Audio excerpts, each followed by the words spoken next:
this question is related to making up your fast due to pregnancy or breastfeeding. Do I have to pay anything before Ramadan, or do I just make up my fast when I'm not pregnant or Mm. breastfeeding at that time?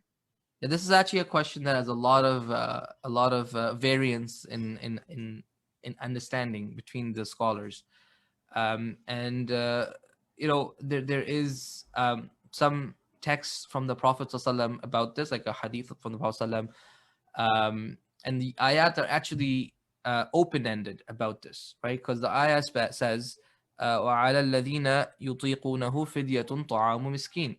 The person who is unable to should should do this, should feed a person, right?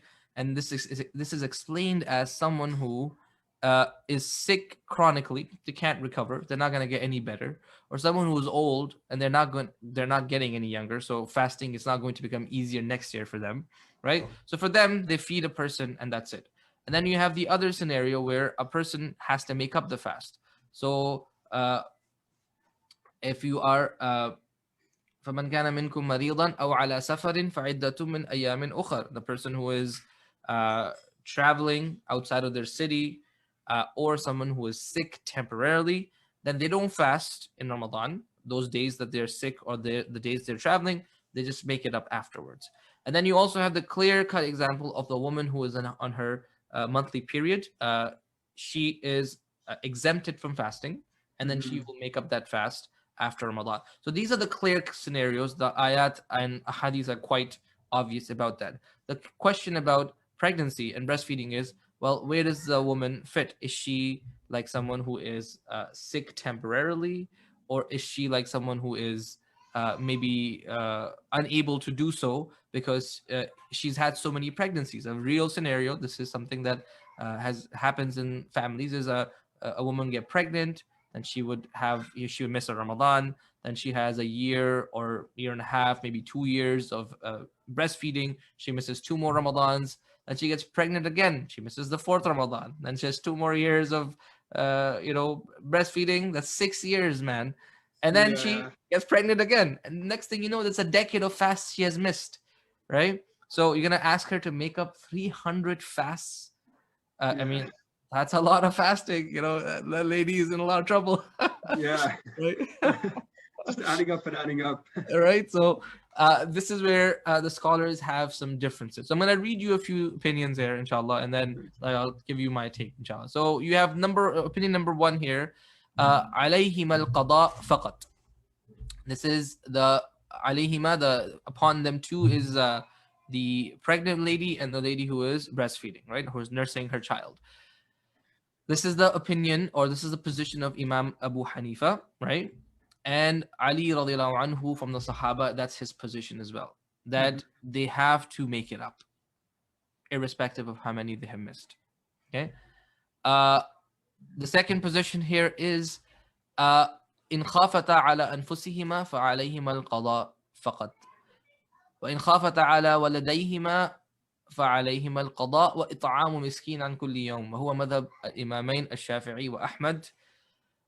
The second position is of Imam Ahmad and Imam Shafi'i, who say that if the woman is afraid, right, of her well-being, right, she is afraid that this is going to fasting is going to hurt her, her health. The child's going to be fine, but she's going to be, she's going to be compromised, right?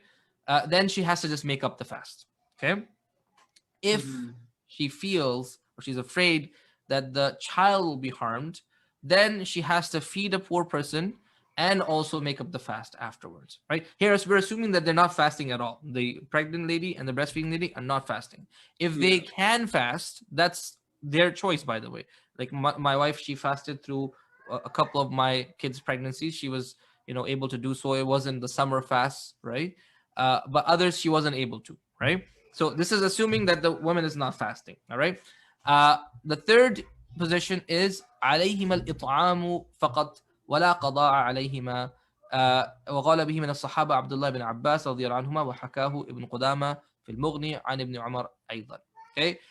The third position here is they have to only feed a poor person and there is no make up of the fast. And this is the position of Abdullah bin Abbas radiallahu anhuma, and Abdullah bin Umar as well. This is his position.